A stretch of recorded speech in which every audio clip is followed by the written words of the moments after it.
Two seals are back in the wild after they were found stranded in Cape Elizabeth. One of them, the infamous pup that was wandering around the streets during a snowstorm in January. The pair have been cared for by Marine Mammals of Maine since then. Today, they're both fattened up and well enough to be sent back to the wild.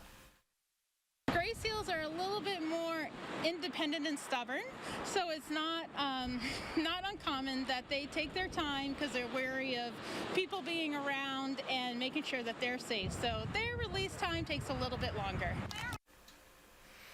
Marine Mammals of Maine say one of the seals, the male, has a satellite tag so officials can keep track of him for about 6 to 8